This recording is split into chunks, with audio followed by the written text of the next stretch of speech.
Most people think hell is a pit of fire. Milton knew better. To Satan, in Paradise Lost, hell isn't a place, it's a choice, and it starts with a single gasping breath. We are heading toward the most dangerous lines in English literature, lines that have inspired every revolutionary and every tyrant. We'll get there in a second, but first, welcome back, lovely learners. I'm Anna from L&T, and today our native speaker, Annie, is going to help us step inside the text to bridge that gap from B1 to C1. And we begin with the atmosphere. Is this the region, this the soil, the clime? The air is hissing. It's the sound of a snake in the dark, the persistent hissing of the S sounds. In this vast hollow place, sound doesn't ring. It's stifled. The air here doesn't carry his voice. It swallows it. Milton doesn't start with a scream. He starts with a cold weight of realization. The atmosphere shifts as we move from the celestial light of line 4 into a mournful gloom that isn't just a location, it's a psychological state.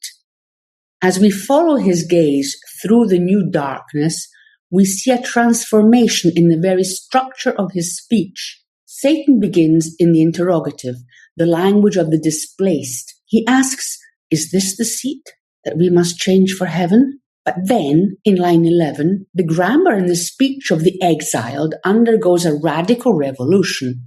The questions cease, and the imperative, the language of kings, takes hold. Receive thy new possessor.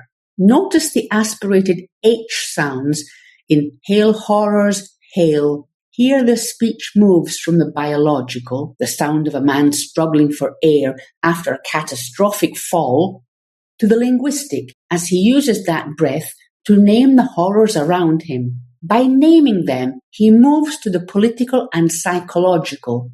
He begins to own them. He isn't just arriving in hell, he's colonizing his own despair. This colonization isn't just grammatical, it's semantic. As we move deeper into his rhetoric, we see him redecorating his prison. We're in front of two opposing worlds, a heaven defined by celestial light and joy, and a hell that's a mansion of mournful gloom. But Satan completely changes his language once again. He takes the vocabulary of sovereignty and pulls it into the gloom. He claims he would rather be secure in his new infernal world than be a servant in the light. For him, power is not a matter of location, but of vocabulary and mentality. Satan realized he couldn't win the war for heaven, so he started a war for meaning. Language has become his weapon for surviving in the dark. Stop. Look at the center, line 13. The mind is its own place. It's a mirror, a trap. The mind is its own place, and in itself can make a heaven of hell, a hell of heaven. Look at the structure of a chiasmus. By flipping the words hell and heaven, Satan suggests they are grammatically and existentially interchangeable. He's arguing that heaven and hell are not physical coordinates, but subjective perceptions. And if place is subjective, then Satan is no longer a prisoner. He is the architect. He's the king. He's finally free. But this radical and dangerous freedom culminates in the most famous line of all. Better to reign in hell than serve in heaven. Notice the rhythm. It's almost entirely monosyllabic. It doesn't resonate. It's the sound of a door locking from the inside. Milton leaves us here, wondering.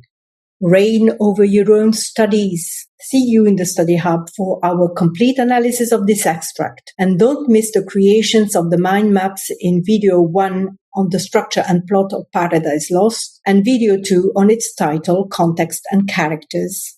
If this deep dive helped you, don't forget to like, comment, and subscribe to L&T. And finally, share this with a friend who thinks the mind is its own place is a valid excuse for never opening a textbook. L&T, where literature meets clarity. Stay lit.